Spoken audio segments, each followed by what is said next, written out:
Graça e paz, abençoados. Voltando aqui com o nosso tema, demônio ou enfermidade.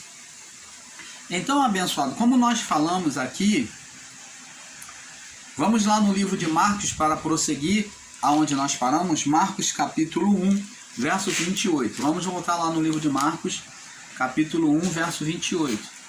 Diz assim, Marcos capítulo 1, verso 28. Vamos prosseguir aqui. Diz aqui, 21, Marcos 21, Marcos 1, capítulo 21 ao 28, diz assim: E entrando em Cafarnaum, logo no sábado, indo ele à sinagoga, ali ensinava. E maravilhavam-se da sua doutrina, porque os ensinava como tendo autoridade, e não como os escribas. E estava na sinagoga deles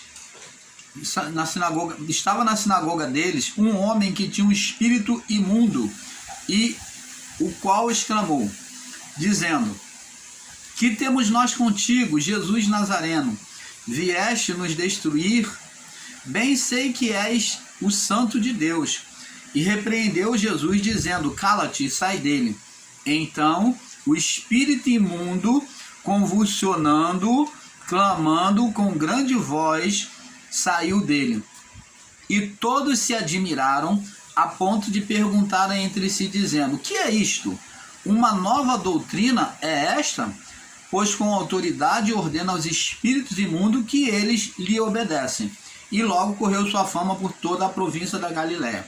Então, abençoado, nós vemos aqui, como já falamos no vídeo anterior, nós já falamos, você deve assistir o primeiro vídeo. No vídeo anterior, nós já falamos que este homem estava dentro de uma sinagoga. Hoje chamado igrejas, né? No sistema religioso. E na sinagoga ali, esse homem foi adorar, foi ouvir a palavra de Deus. Então isso demonstra para nós que os demônios não se sentem ameaçados do fato de estar dentro de uma igreja. Eles não se sentem ameaçados por estar dentro de uma sinagoga. Você vê que ele ouvia a palavra de Deus. Ali aquele homem também adorava, que era lugar de adoração. Isso aconteceu num sábado, tá? Então, ali naquela reunião dos judeus, no dia de sábado, que era a reunião de adoração, de se fazer leitura da palavra, de adorar a Deus. Então, assim como este homem, também aquela mulher que andava encurvada. Os dois traziam sobre si o que? Condenação espiritual. Tinha espírito maligno, demônios. Você vê que ele não se preocupa de entrar dentro de uma igreja. E quando Jesus ensinava a palavra mexeu com eles, fez com que houvesse uma manifestação. Então eles manifestaram aqueles demônios. Aquele demônio se manifestou sobre aquele homem, dizendo: Que temos nós contigo? Vieste nos incomodar antes do tempo, como outros lá do jovem gadareno. Bem sei que tu és o Filho de Deus. Olha, eles mesmos reconhecem. Você vê que os demônios eles fazem confissão.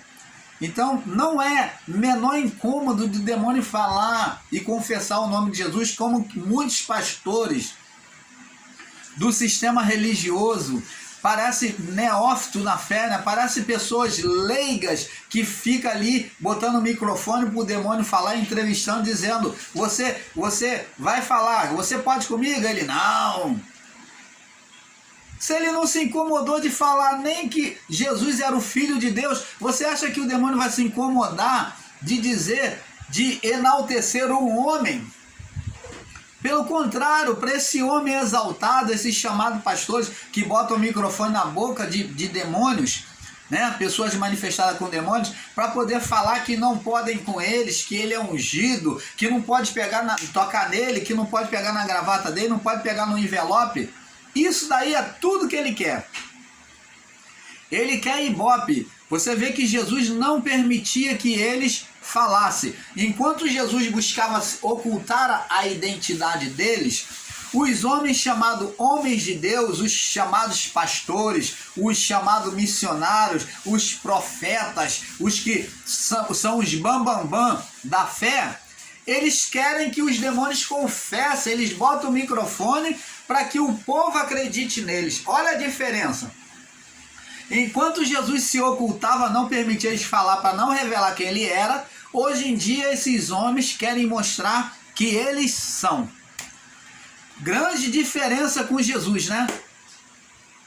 Olha a diferença do evangelho que Jesus pregava para que esses homens estão pregando, querendo se promover, dando microfone para demônios confessar que a igreja dele é poderosa, que na igreja dele tem unção, que no ministério dele, ele é o bambambam, ele é o pastor e não pode tocar nele, não pode olhar para ele, não pode pegar no envelope da campanha. Todas essas coisas é que tem, todo esse circo é que tem hoje no sistema religioso, meu irmão, aonde o homem rouba para si a glória de Deus. E Jesus, diante dos demônios, ele deu o microfone para o diabo, ele falou, confessa aí quem eu sou. Ele falou isso? Não, ele não permitia que eles falassem, que eles confessassem quem ele era. Se bem que seria verdade, estava sendo verdade a confissão deles, mas Jesus mandava ele se calar. É o que está escrito aqui,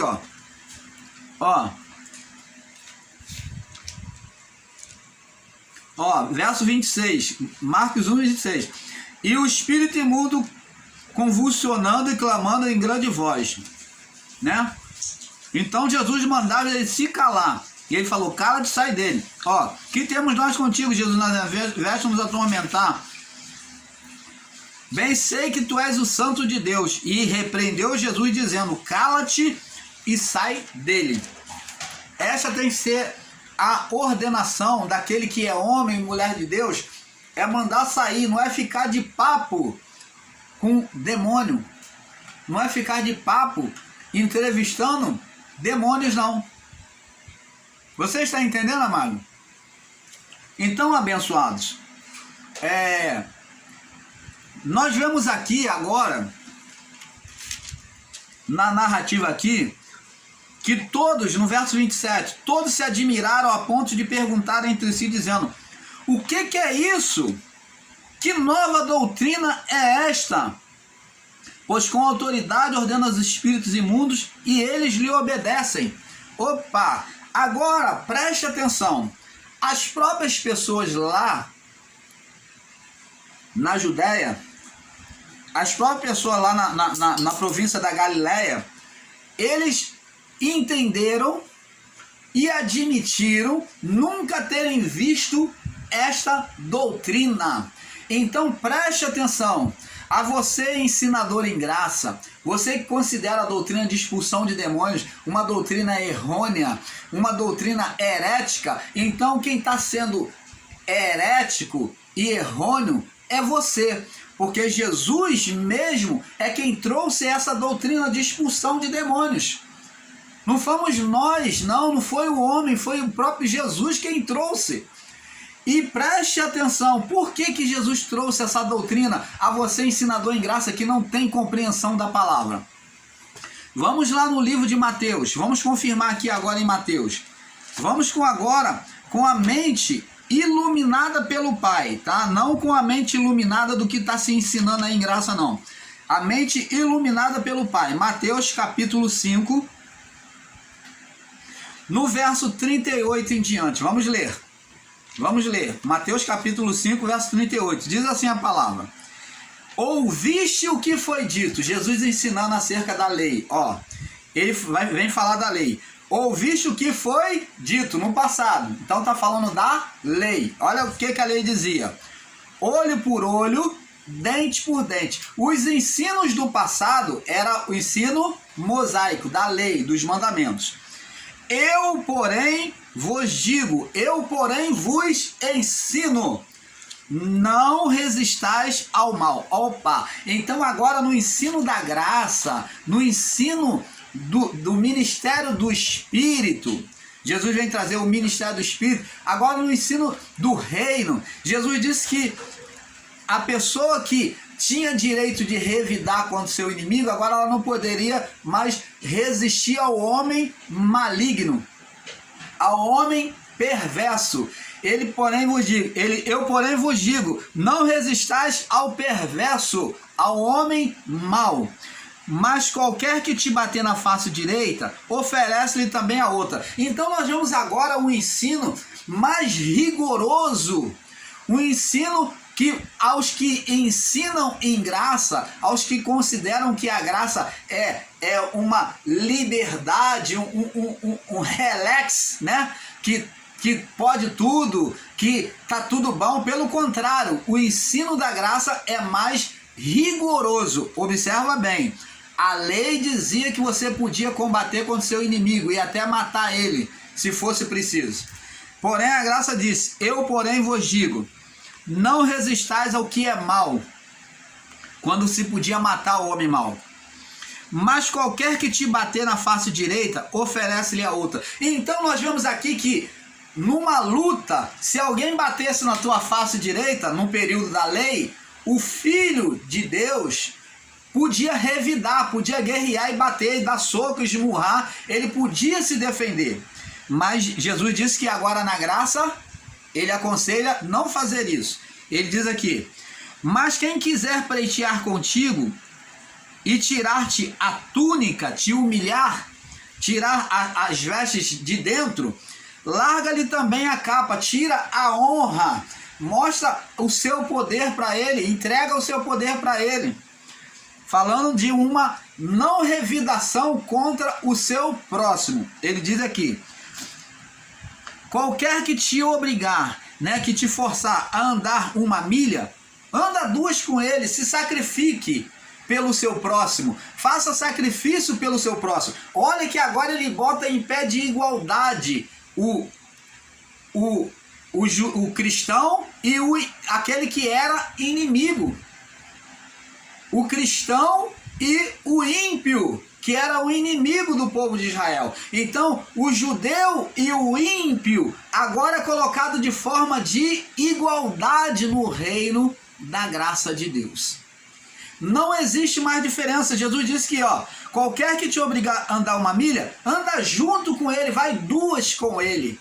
Vai mais além, anda mais além com ele, se esforça por ele. Dá quem te pedir, mostra que você tem que ter amor pelo o judeu, mostrando amor pelo ímpio, igualdade.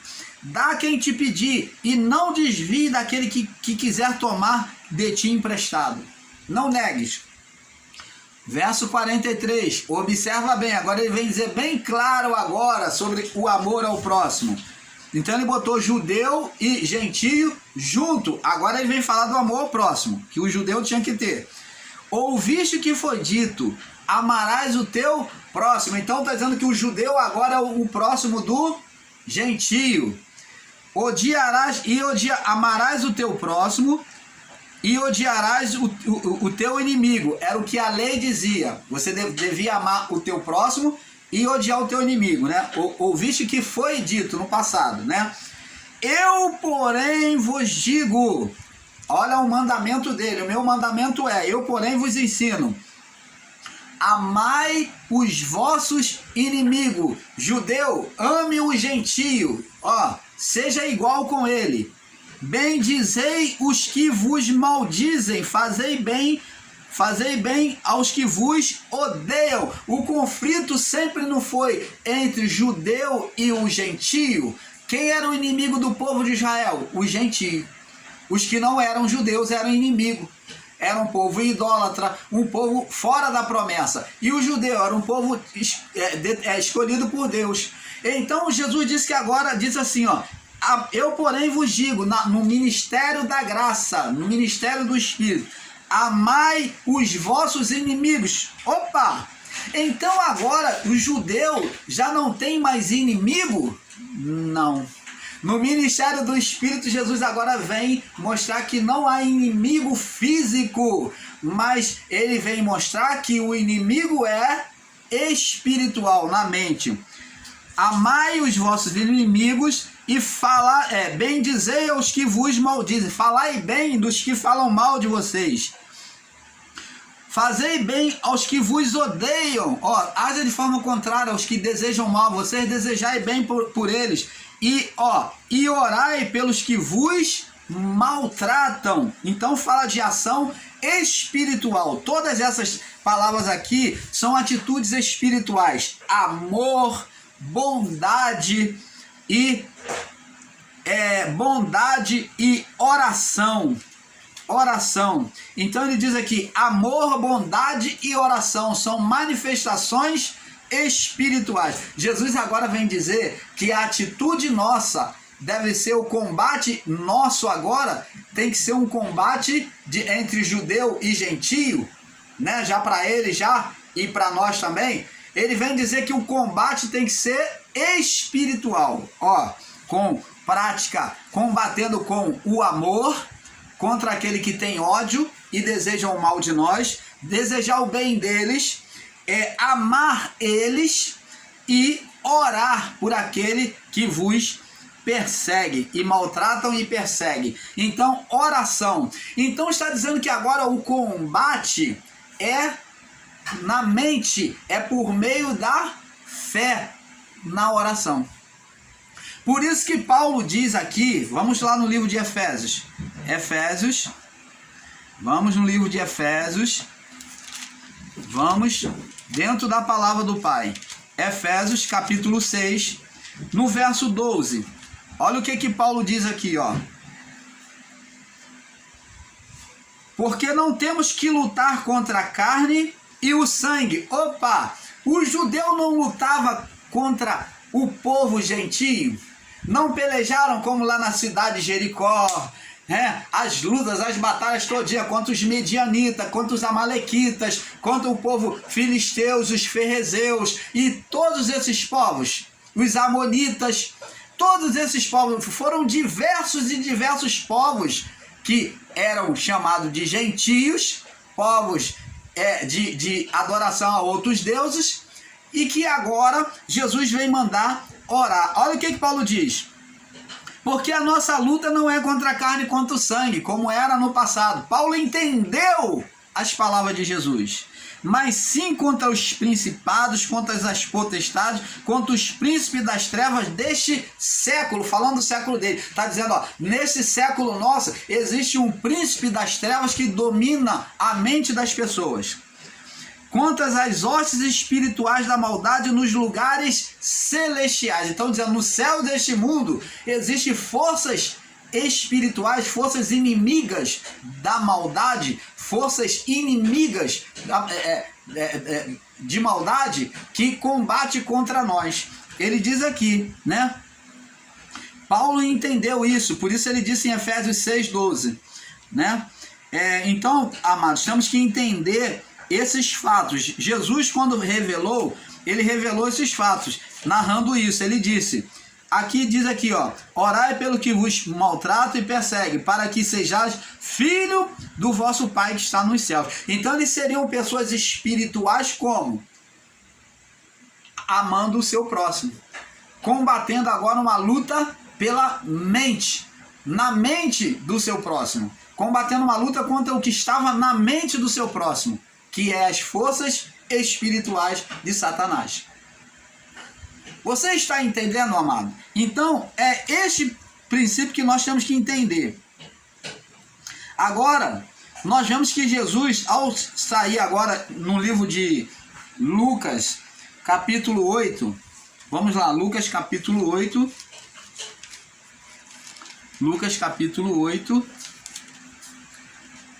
no verso 26 ao 39, diz assim, 26 ao 39.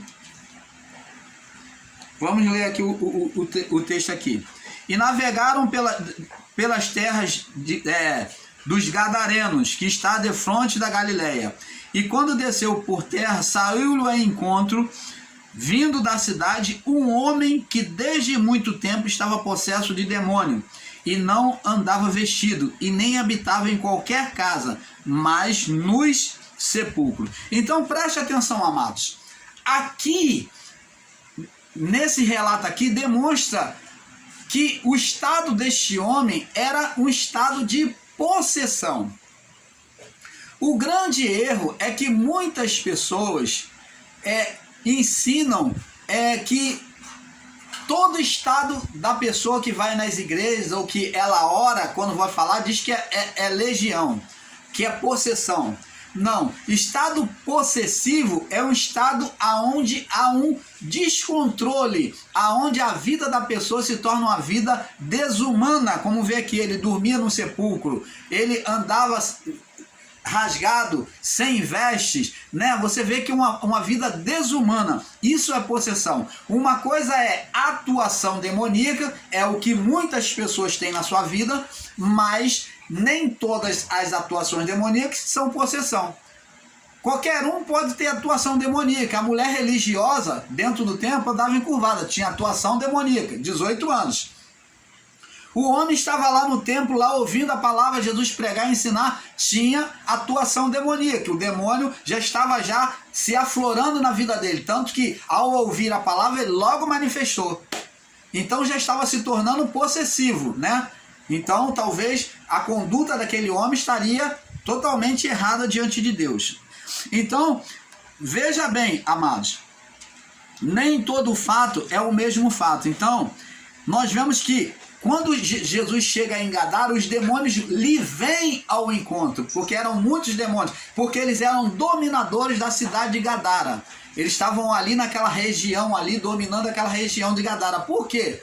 Por causa da idolatria. Para que você entenda, você tem que pegar a história e entender que o povo de Gadara sacrificava os porcos aos deuses romanos.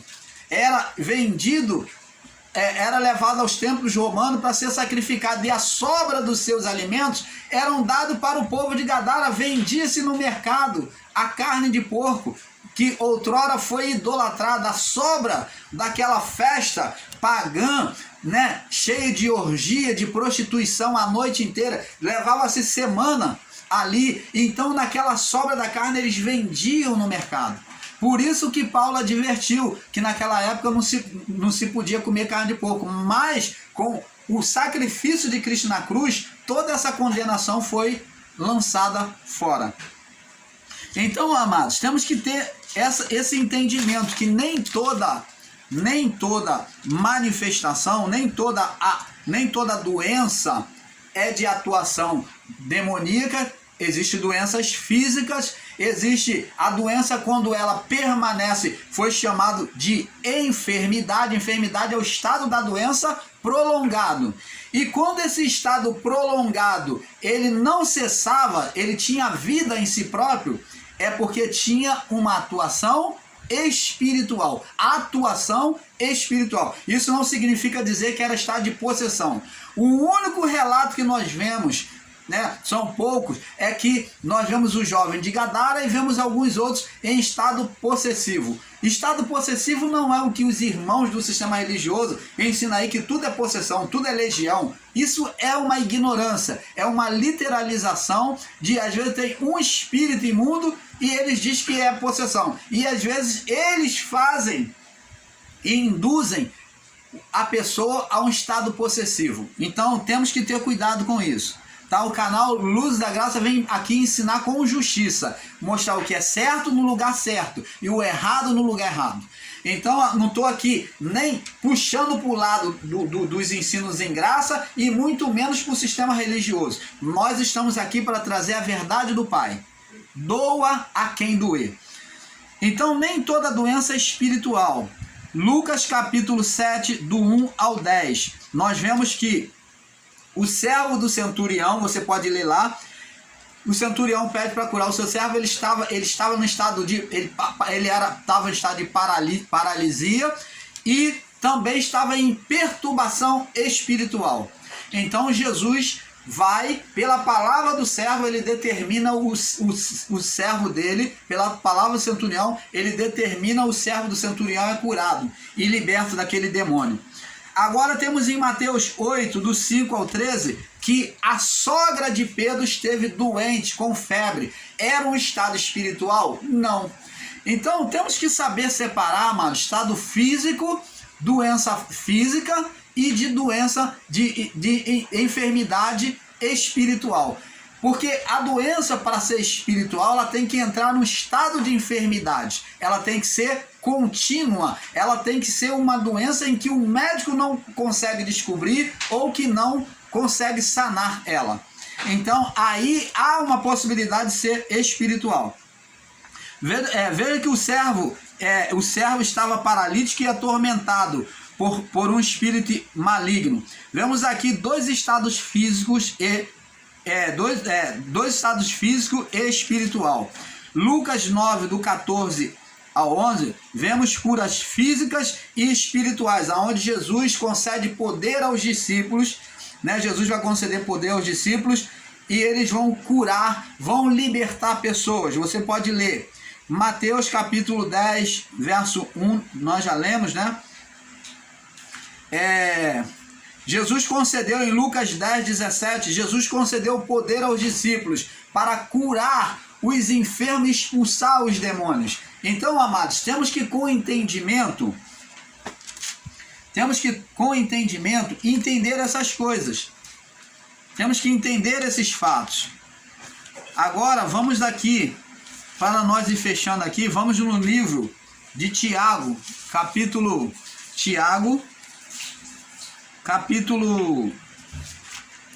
5, para nós fecharmos esse assunto. Tiago capítulo 5, no verso 14 ao 22. Diz aqui: ora, se alguém entre vós está doente, chama o presbítero da igreja e orem sobre ele, ungindo com azeite em nome do Senhor. E a oração da fé salvará o doente, e o Senhor o levantará. Se houver cometido pecado, ser-lhe-ão perdoado. Confessai as vossas culpas um dos outros e orai uns pelos outros para que sareis. A oração do justo pode muito em seus efeitos. Então, abençoados, existem ensinadores em graça que diz que não precisa orar. Está aqui, ó. Ah, mas nós já temos o Espírito Santo em nós. Ué, mas por causa disso não vai orar? A oração de intercessão, a intercessão é uma prova de amor ao próximo. Como que eu não vou orar pelo meu irmão? Você também não deveria ensinar, porque o ensino é uma intercessão de entendimento. O ensino da palavra também não deveria ser ensinado. Você está em graça, você não precisa ser ensinado, porque a palavra também diz que o Espírito Santo vos convencerá de todas as coisas, fará saber todas as palavras de meu Pai. Foi o que Jesus falou. Ele vos fará saber todas as palavras de meu Pai. E aí? E aí, aonde você fica agora? Onde você se esconde contra essas palavras? Então, amados, a oração de intercessão é válida sim, mesmo em graça, mesmo com entendimento em graça. Você deve orar pelo seu familiar, você deve interceder pelo seu próximo, você deve, se ele precisa, você deve, porque existem pessoas que são débeis na fé, são mais fracas na fé. Paulo disse: uns têm fé para comer carne, outros têm fé para comer legume. Então, aquele que tem fé para comer carne, não critique o que tem fé para comer legume. Então, temos que interceder sim, porque a intercessão faz parte do quê? Do nosso amor, da manifestação do amor de Deus por meio de nós. Jesus não falou: orai por aqueles que vos perseguem, amai os vossos inimigos e orai por aquele que vos persegue. Jesus disse: se 2 ou mais de vós pedirdes qualquer coisa em meu nome, isto será feito. Então, por que ele fala para 2 estarem orando? Se não pode interceder, se no ministério em graça não pode interceder. Então, abençoados, existem muitos equívocos de entendimento e nós temos que buscar trazer a verdade do Pai. É por isso que o canal Luz da Graça vem trazer esta verdade de entendimento a vocês, esperando que você tenha tido um perfeito entendimento. Por isso nós ficamos por aqui, dizendo que é um pouco aqui, um pouco ali. Paz seja dado a todos. Paz.